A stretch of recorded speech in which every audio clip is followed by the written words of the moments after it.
نكمل حلقه من الحلقات بتاعت برضو ازاي ما تعملش بيزنس صح. كان في مشروع طرح من مطور من المطورين المعروفين جدا. المشروع كان سعره حلو جدا، كان في الاستوديو بسعره حوالي 500 الف درهم، بس في ظل ان الاستوديوهات في بقيه السوق 700 و750 وبتوصل ل 800 كمان. فجاء لي عميل بيشتري مننا، عندنا مشروع كان سعره حلو قوي قوي قوي قوي قوي، مساحته حلوه وسعره ب 650 و620، وكان بيمنت بلان 80 شهر.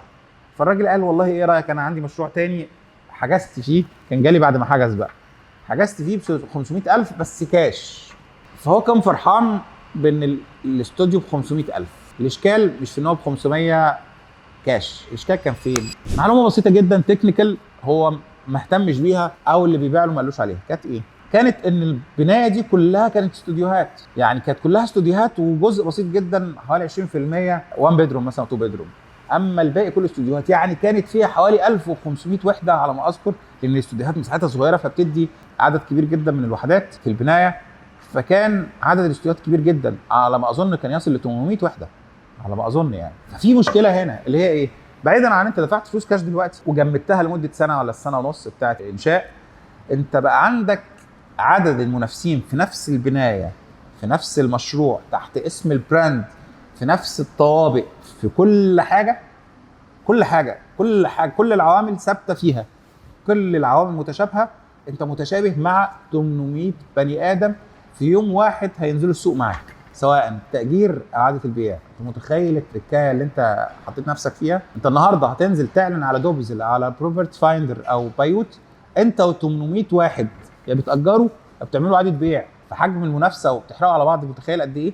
فهنا ده مش البيزنس، هو بيزنس وهتكسب، لان 500 هي مفيش 500، هتتباع ب 600 اوكي 100,000 زي الفل بعد سنه ونص. بس ليه احط نفسي في الموقف ده؟ يعني برضو هقول ايه، ايا كان كل الحلقات اللي فاتت اللي انا اتكلمت فيها على تريكات حصلت معاك، انت كل الناس دي هتكسب، كلها هتكسب. كل اللي انا قلت عليهم حصل تريكات هتكسب، مش عشان انا متحيز للسوق ده، لا، عشان هي بتكسب، لان كل الناس دي ما اشترتش مني على فكره. بس في فرق ما بين ان انا هكسب 100 واكسب 150 او اكسب 200 او اكسب 300 او اكسب 100 واتاخر على مكسب ال 100. يعني ايه؟ يعني مثلا هنقول زميلي اشترى استوديو ب 600 وهيكسب 150، وانا اشتريت ب 400 وهكسب 100، نسبه قريبه من بعضها. لكن زميلي ابو 600 ده كسب ال 150 في اسبوعين، في شهر، بعد سنه من الاستلام مثلا. يعني لما من ساعه ما عرض للبيع باع بسرعه.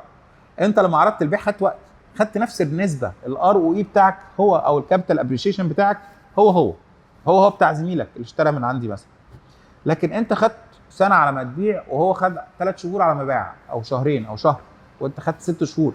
ده بيفرق في الكاش فلو، في احتياجك. الموضوع مش بس موضوع كمان هتبيع بكام، هتبيع في وقت قد ايه. في عوامل كتير احنا دايما نتكلم عليها في البيزنس بتاع العقارات، احنا لازم نحطها في الاعتبار. المستشار العقاري الحقيقي القوي بيبقى واخدها في الاعتبار حتى لو ما قالكش عليه. يعني انا النهارده لما بقعد مع حد اقول له اشتري المشروع ده، بلاش المشروع ده، مع ان المشروع ده مثلا ممكن يكون فيه الظاهر فيه العائد الاستثماري بتاعه كبير جدا، بس في ابعاد تانية كتيره هتؤثر علينا. يعني مثلا زي الريت بتاع اعاده البيع، يعني هناخد وقت قد ايه على ما نبيع؟ هو لما هيتباع بمكسب 30%، لكن هياخد وقت قد ايه؟ كم واحد فينا كمستثمر لما بيجي يدخل استثمار بيفكر في الاكزيت بلان ماشيه ازاي؟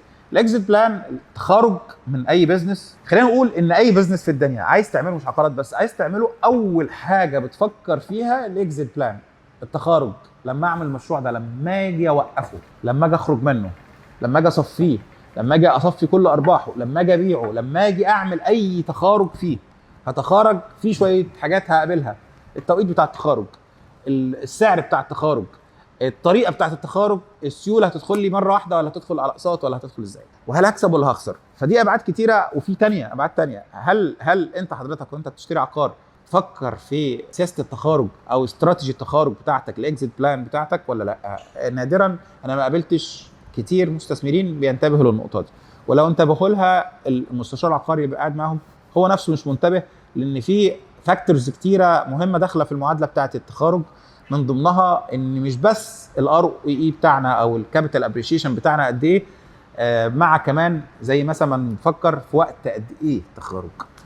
دي كانت حلقه من حلقات ان احنا ازاي نستثمر صح او نستثمرش غلط. اشوفكم في حلقه ثانيه، سلام.